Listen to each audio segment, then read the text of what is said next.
যখন একটা ছবি শুধু অ্যাকশন অ্যাকশন অ্যাকশন না দেখিয়ে কিছু কিছু টাইমে ইমোশনালও করে তোলে, তখনই কিন্তু সেই ছবিটা আমার কাছে আরও অনেক বেশি স্পেশাল হয়ে ওঠে। যেরকম এই ছবিটা স্কাই ফোর্স ছবিটা না আমার মানে কোনো বিলো এক্সপেকটেশন, কোনো জিরো এক্সপেকটেশন নিয়ে দেখতে এসেছিলাম। ম্যাডক বলে, আমি জানি না তারা বোধহয় কিছু একটা করেন যে কারণে এতটা ভালো লেগে যায়। হ্যাঁ, আমার কাছে বেটার দ্যান ফাইটার মনে হয়েছে, মানে ক্লাইম্যাক্স দেখার পরে বেটার দ্যান ফাইটার মনে হয়েছে, বিশ্বাস করো। মানে এটা কিন্তু শুধুমাত্র অক্ষয় কুমারের ছবি বা শুধুমাত্র এরকম নয়, ট্যাবি বলে একটা চরিত্র আছে যেটাকে নিয়ে মূলত সেকেন্ড হাফটা কাটে। কিছু কিছু জায়গায় তোমার বোর লাগতে পারে সেকেন্ড হাফে, বাট সেকেন্ড হাফের ক্লাইম্যাক্স আমাকে চোখে জল আনতে বাধ্য করেছে। এত ভালো লেগেছে, মানে লিটারেলি আমার এটা সত্যি বলছি, মাত্র 29 টাকা দিয়ে ফ্রিতে দেখলাম আমি ছবিটা, প্রায় বলতে গেলে, বাট সার্ভিস ট্যাক্স দিয়ে just. But it's too good film, মানে আমার কাছে তো খুব ভালো লেগেছে। আচ্ছা, একটা একটা করে পয়েন্টে বলি। প্রথমত বলি অক্ষয় কুমার, সে বেশ ভালো অভিনয় করেছে, সবথেকে ভালো অভিনয় করেছে মানে অক্ষয় কুমার। আর সবথেকে খারাপ লেগেছে আমার সারা আলি খানকে। তার কিছু করার ছিল না আর কি ছবিতে, বাট তার চরিত্রটা মানে জাস্ট সে যখন পেনফুল হচ্ছে বা সে যখন কাঁদছে বা সে যখন হাসছে, সেটার সাথে আমরা কানেক্ট করতে পারি না। তো সারা আলি খানকে আমার অত ভালো লাগেনি।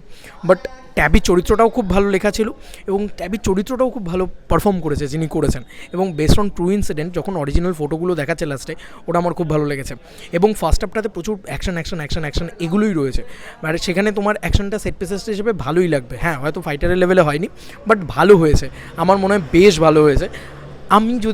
আমার ধারণা খুব কম, যদিও তুমি খুব ছবি না দেখো, আমার জন্যে অ্যাকশনটা ওয়ার্ক করেছে, ভাল লেগেছে।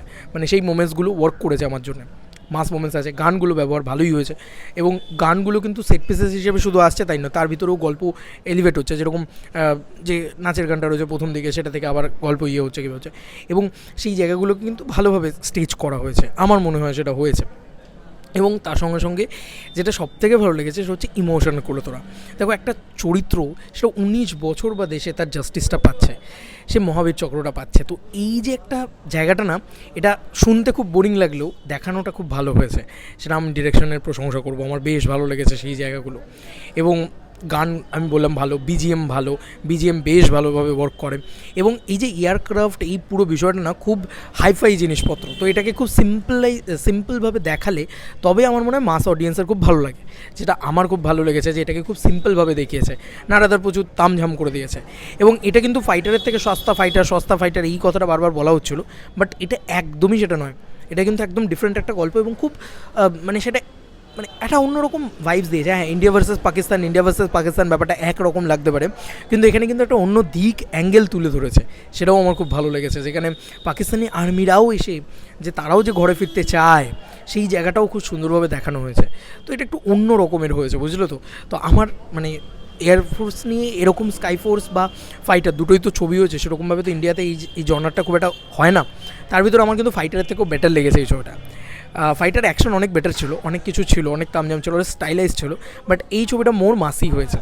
তো সেইটা তোমার খুব ভালো লাগবে। এবং সেকেন্ড হাফটাতে মানে আমার মনে হয় যে ব্যাকসিট নিয়েছে তোমার অক্ষয় কুমার ফ্রন্টে রয়েছে, বাট ব্যাকসিট নিয়েছে যেন একটা ক্যারেক্টার, সেই ক্যারেক্টারটাই কিন্তু কোথাও গিয়ে আরও বেশি করে মানে সেই নেই হয়তো সিনে, কিন্তু এত ভালো করে তার চরিত্রটা লেখা যে তার চরিত্রটাকে নিয়ে কথা হচ্ছে, কিন্তু সেই ক্যারেক্টারটাকে তোমার মজা লাগছে। আর সুন্দর করে সেটাকে কিন্তু স্টেজ করেছে শুরু থেকে। মানে ধরো একটা বটল, মানে একটা মদের বটল গিফট করছে, তখন বলছে যে না আমি এটা খুলো না, এটা তখনই খুলবো আমি যখন তুমি বেটার দ্যান বেস্ট হয়ে যাবে। তো সেই মোমেন্টটা লাস্টে যখন ও বোতলটা খুলবে, সেইটা খুব ভালো লাগবে। তুমি জানো হয়তো যে এই চরিত্রটার সাথে বড় কিছু একটা দুর্ঘটনা ঘটতে চলেছে, কিন্তু তার মধ্যেও না সেই ছোটো ছোটো এলিমেন্টসগুলো, যেরকম ধরো ও ওকে শিখিয়েছিল যে কীভাবে মিসাইলটাকে টার্মিনেট করে দেওয়া যায়, মানে আগুন আরও বড় আগুন এলে তখন মিসাইলটা টার্মিনেট হয়ে যায়। তো এইটা ওর টিচার ওকে শিখিয়েছিল, কীভাবে শিখিয়েছিল, সেইটাকে ওকে যেভাবে অ্যাপ্লাই করবে এবং সে যেটা হিসাবে বাঁচাবে। তো ইটস মোর অফ আ মানে রিয়েল ইনসিডেন্টকে প্রপারলি সিনেমা তৈরি করা আমার বেশ ভালো লেগেছে। মানে আমি সত্যি বলছি, আমার অন্যতম শ্রেষ্ঠ লেগেছে, বেশ ভালো লেগেছে বলেই বললাম। নাহলে তো আমি নেগেটিভিটি নিয়েই ঢুকেছিলাম। দেখেছো তো আমার মানে কমিউনিটি পোস্টও আমি বলেছি ফাঁকা হলে বসে দেখছি, অলমোস্ট 10-12 জন মতন ছিল। তো সেভাবে মানে লোকও ছিল না, তারপরেও আমি বলছি এটা আমি জানি আমার বলারতে কিছু যায় আসে না, কেউ হয়তো দেখতেও আসবে না ছবিটা, বাট তাও আমার মনে হলো যে এটা ভালো হয়েছে। মানে সার্ফিটা দেখেও আমার খুব ভালো লেগেছিলো, বাড়িতে বসে দেখেছিলাম, বাট এই ছবিটা আমি হলে এসে এত সস্তায় দেখতে পেলাম বলে দেখলাম, বাট আমার খুব ভালো লেগেছে, আমি খুব এনজয় করেছি। তোমাদের আর কি মতামত? স্কাইফোর্স যারা যেভাবেই দেখেছো জানিও কমেন্ট সেকশনে। চলো বন্ধুরা, নতুন কোনো ভিডিওতে দেখা হবে। বাই। সারপ্রাইজিংলি ভালো হয়ে গেছে। বাই। ম্যাডক সত্যি মানে ম্যাডক একটা বাংলার কী বলে উইন্ডোজের মতন ভরসা তৈরি করছে বারবার। Bye bye.